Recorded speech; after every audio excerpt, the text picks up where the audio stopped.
Bom dia a todos, a todas. Muito obrigado pelo convite do professor Guilherme. Parabéns, professor, por mais esse evento tão rico, tão significativo, tão importante para divulgar a preciosidade que é a focalização. Muito obrigado a vocês também pela presença, que enriquece tanto esse evento. Vejo pessoas muito queridas, pessoas que eu não conheço, mas que espero também, em breve, poder tê-las como queridas. Muito bem. Focalização como um caminho para a transcendência. Então, para a gente falar sobre transcendência, o primeiro passo é compreendermos o que é transcendência, né? Uma tentativa de definição desse conceito. E é claro que ele tem muitos significados, diversas definições. Aqui nesse contexto, eu vou colocar a transcendência como sendo um movimento de saída do eu, do ego. É um movimento de sairmos de uma dimensão com a qual estamos muitíssimo identificados, que é o corpo-mente. Nós temos 3 dimensões principais como seres humanos: o corpo, a mente e a consciência. E, de longe, a consciência é o conceito mais importante, por quê? O corpo não sabe da consciência, a mente não sabe da consciência. A mente é constituída de 4 elementos: pensamentos, sentimentos, percepções e sensações. Esses elementos não sabem da consciência, assim como o corpo não sabe. A consciência é que sabe do corpo, a consciência é que sabe da mente. A consciência é o atributo, de longe, a qualidade mais preciosa que o ser humano tem. Ela que te permite saber que o mundo existe. É através da consciência que você se apropria do mundo, que você apropria de si mesmo, que você pode saber que você é, saber da outridade do outro, saber da natureza, saber de tudo. A consciência é essa maravilha que nos permite essa apropriação de tudo que somos e do mundo. Então, ela, inclusive, a meu ver, um conceito mais importante para a psicologia, para a filosofia, para a espiritualidade, exatamente por isso. Porque sem a consciência não seria possível existir psicologia, filosofia, espiritualidade e nenhum outro conhecimento, nenhuma cultura.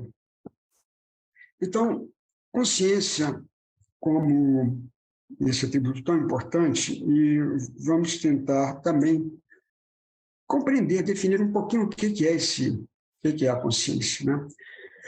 E aqui nós temos algo muito interessante, que é a concepção de consciência para o Ocidente e a concepção de consciência para o Oriente. O Oriente é uma fonte de sabedoria maravilhosa, né? Eu fico me lembrando daquela música do Gilberto Gil: "Se oriente, rapaz, pelas constelações do Cruzeiro do Sul", ele se oriente, a orientação. Nós vivemos no Ocidente, né? O Ocidente é tão rico em tantas coisas, mas ele está precisando, em alguns aspectos, de se orientar, e viajar para o Oriente e buscar lá alguma orientação também para iluminar tantas escuridões que temos tido, principalmente nesse momento, que infelizmente está findando no nosso país, né? Então, a consciência no Ocidente, então, ela tem diversos significados, porque temos diversas escolas de psicologia, de filosofia, de sociologia, e cada escola terá a sua concepção sobre consciência, né? Então, assim, a gente pode pegar a consciência para o positivismo, para a psicanálise, para a fenomenologia, que é aquela sobre a qual todos nós aqui nos assentamos, né? Somos todos aqui, pisamos sobre os pilares, principalmente do humanismo, do existencialismo e da fenomenologia. Então, pegando a concepção da consciência para a fenomenologia, nós temos que a consciência é sempre consciência de. Há um tracinho de união entre essas duas palavras que ele jamais pode ser extraído. Nós somos consciências de.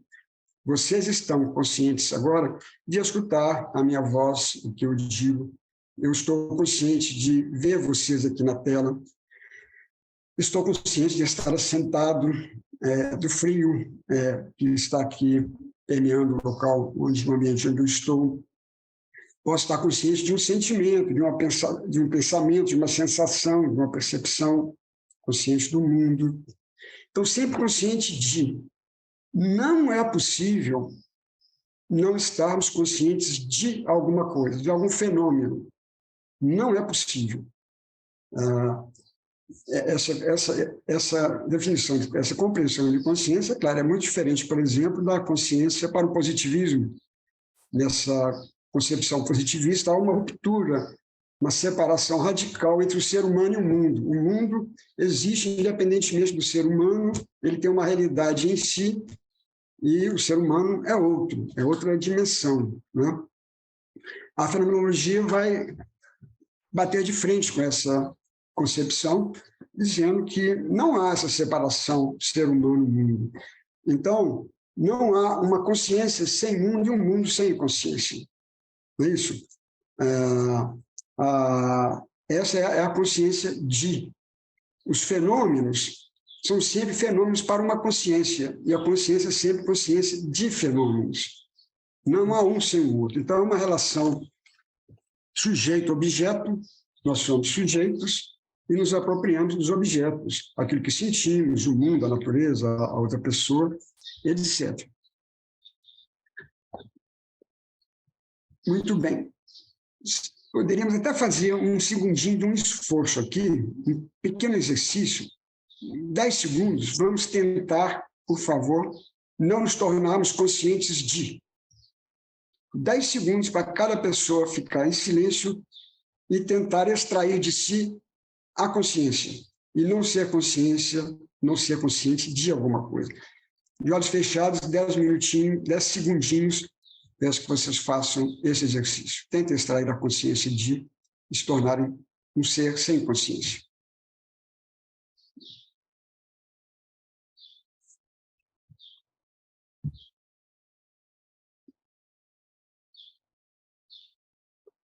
Pronto.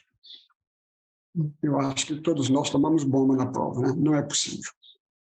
Então, essa consciência de, ela acaba sendo a nossa própria definição, porque se perdemos essa consciência, deixamos de ser. Simplesmente deixamos de ser, né? Essa consciência é uma maravilha, porque ela que nos permite saber que somos, que existimos, sabemos da vida, da natureza, do mundo. Então, ela é de uma maravilha, uma maravilhosidade, digamos assim, tamanha que não nos é possível falar sobre essa maravilha, senão através da arte, apenas da poesia e de outras expressões artísticas. Porque se não tivéssemos essa consciência, não seríamos nada, não existiríamos, porque a existência ela existe mediante a consciência. Sem a consciência, o que haveria seria uma opacidade. Então, consciência é também sinônimo de luz, porque a consciência é que lança luz sobre o mundo. Você só sabe do mundo quando você é iluminada pela consciência. Então, é uma maravilha e nos resta agradecer a vida e nos ajoelhar e contemplar essa maravilha que é o atributo da consciência, né? Todavia, de um lado existe essa riqueza esplendorosa da consciência e, de outro lado, muitas vezes ela significa para nós um peso, porque você não consegue você não consegue ser sem ser consciente de. Ser é ser consciente de. Você não consegue ser sem ser consciente de, como essa provinha que eu propus que fizéssemos. Então, a nossa vida é sermos conscientes. A nossa vida é cheia de alegria, de felicidade, coisas boas, mas é também carregada de muito sofrimento, de muita tristeza, de muitas experienciações pesadas. Vou pegar, por exemplo, uma experiência de uma persecutoriedade, uma experienciação persecutória, paranoia. Uma pessoa que está vivendo essa experiência de perseguição, ela muitas vezes entende como se fosse um elemento externo que estaria perseguindo, ou um elemento interno, não importa, mas a experienciação de perseguição é um sofrimento atroz quando é intenso, né? Tudo que a pessoa queria naquele momento era perder a consciência de ser. Porque ela vive a persecutoriedade mediante ou através da consciência. Se ela não tem consciência, ela não se sente perseguida. Os olhos veem, mas é a consciência que enxerga.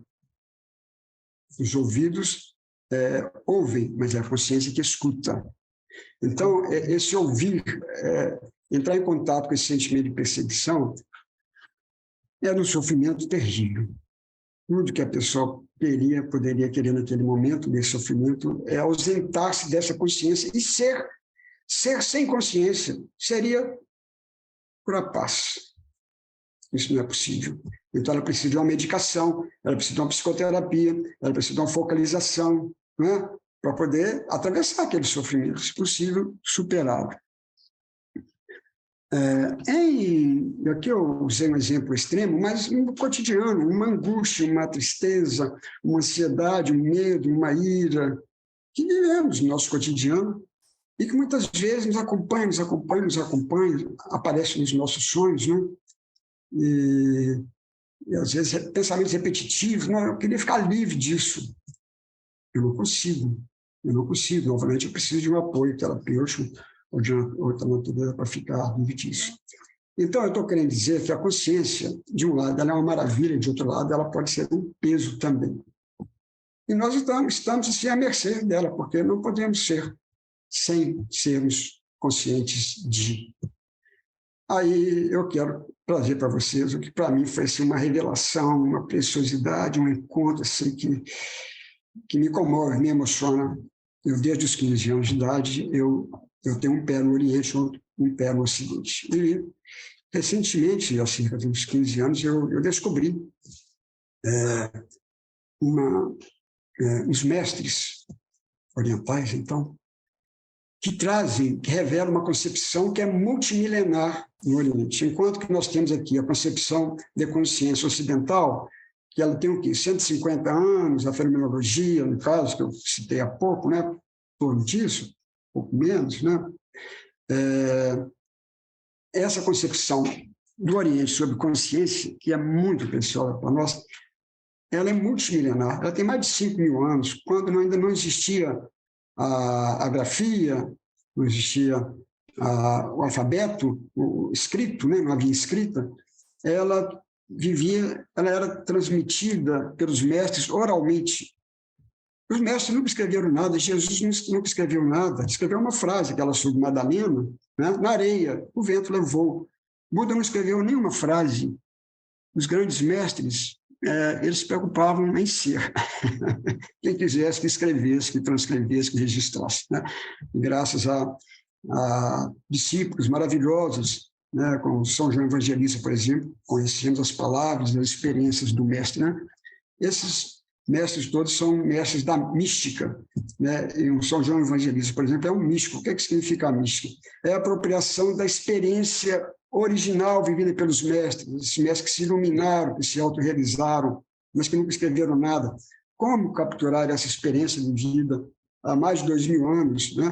Buda de 2.600 anos, 600 anos antes de Cristo, Cristo 2.000 anos atrás. Como temos acesso a essa experiência fantástica que eles viveram, de transcendência, né? Para usar, então, a expressão presente na nossa conversa hoje.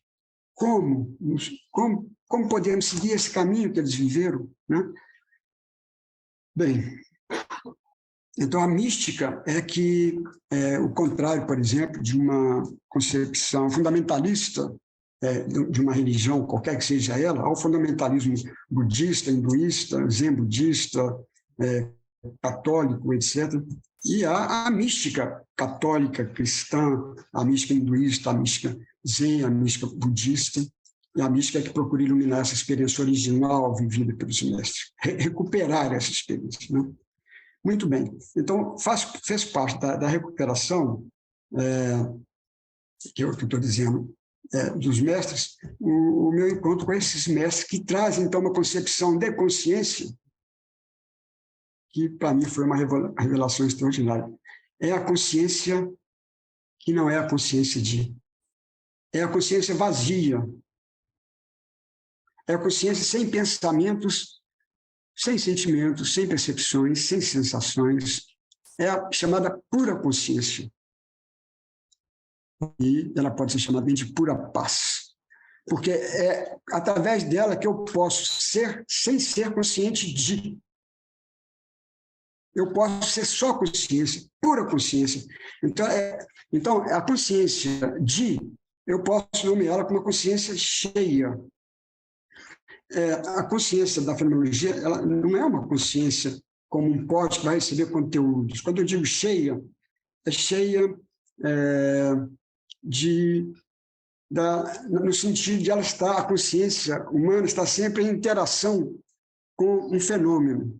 Um fenômeno é sempre um fenômeno. Para uma consciência é sempre consciência de um fenômeno. Então, estamos sempre conscientes de, como eu já disse. E, por um lado, é uma maravilha, mas, por outro lado, às vezes, é muito pesado. E se eu retiro essa consciência de, eu deixo de ser. Então, não tem saída, né? Até que eu encontro que existe a pura consciência, que é a consciência vazia.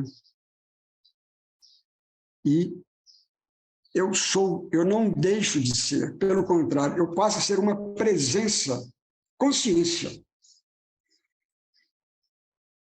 Uma presença consciência. Mas essa consciência que é pura consciência, não é a consciência não é a consciência intencional.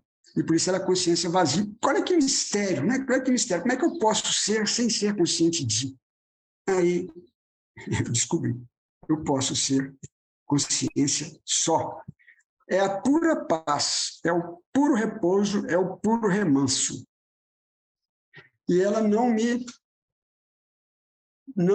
fere a minha capacidade de ser consciente de. Qual que é o caminho, o percurso para essa consciência pura? É a meditação. Eu estou vendo que meu tempo já está se exaurindo. Então, a meditação é o percurso para eu encontrar essa dimensão da pura consciência. E uma vez que eu encontro essa dimensão da pura consciência, ela é chamada de autorrealização, de iluminação, porque é pura luz, é pura paz. A primeira dificuldade é encontrar essa dimensão. Quando eu encontro, o segundo desafio é como permanecer nela. Como não cair do céu para a terra. Então, aí vem a focalização como uma dimensão extraordinária e muito importante. Quando eu caio da meditação, quando eu caio da pura consciência para a consciência de, o que me liberta é a focalização. Porque a focalização vai me permitir trabalhar aquela angústia que me fez cair do céu na terra, aquela ansiedade, aquele medo, aquela ira. Então, se eu domino a focalização, eu vou elaborar, trabalhar, vou simbolizar aquela experienciação que me fez cair da meditação, que me tirou do céu e me jogou na terra, e trabalhando, simbolizando, elaborando aquela experienciação de sofrimento, eu estou livre para novamente subir para o céu. Para viver essa meditação, 2 requisitos são muito desejáveis. Que eu esteja bem fisicamente, senão o corpo vai ficar mordendo, vai ficar me impedindo de fazer essa transcendência, e estar bem psicologicamente, porque senão as minhas angústias, meus medos, meus temores, minhas ansiedades, minhas iras, vão ficar também me puxando para a terra. Então, a focalização é fundamental. Agora, se eu domino a focalização e a meditação, olha, queridos e queridas, aí ninguém vai me segurar, não. Né? Eu posso migrar para esse horizonte e fazer essa transcendência para essa dimensão da pura consciência, da pura paz, e quando eu saio dela por um motivo qualquer, né? Então eu terei o apoio da focalização, se eu dominar bem a focalização, que me permite fazer essa transcendência livremente no momento que eu desejar. Eu acho que já está por aí muito meu tempo, né? Então, eu queria dar essa mensagem da importância da focalização e que ela pode ser um caminho, um patamar, uma base para essa outra dimensão maravilhosa da pura consciência. E peço licença para mostrar um livro que eu escrevi, que foi lançado há 2 meses atrás. O título é A Busca Chega ao Encontro. É exatamente isso, a busca que nós temos eternamente, chegar ao encontro dessa outra dimensão que os mestres chegaram. A busca chega ao encontro. Maravilhoso, professor. Consciência, meditação e transcendência. Veja o subtítulo: Consciência, meditação e transcendência. Então, nesse livro, eu trabalho, elaboro essas conceituações de consciência, do Ocidente, do Oriente, essa migração, essa possibilidade da transcendência. E também tem um artigo que eu escrevi, que está publicado na revista da FMG e da USP, que chama-se Fenomenologia e Espiritualidade, Consciência e Meditação, que é como que um ensaio para esse livro que saiu. A Thaisa deve colocar aí no chat a referência desse artigo e a referência desse livro também. E um outro livro que eu trabalhei, lancei há pouco tempo, é esse Fundamentos e Aplicações da Abordagem Centrada na Pessoa e da Psicoterapia Experiencial. Esse livro eu produzi em parceria com a professora Eunice Miranda, querida colega, nós produzimos o livro e organizamos o livro. E o último capítulo é um capítulo meu sobre a focalização. Eu quero sempre produzir muito sobre a focalização e sobre a meditação. Convido a vocês, se interessarem, em conhecerem esse outro lado, para além da focalização, a meditação, nós caminharemos juntos com ambos os recursos. Muito obrigado, desculpe ter passado. Obrigado, professor.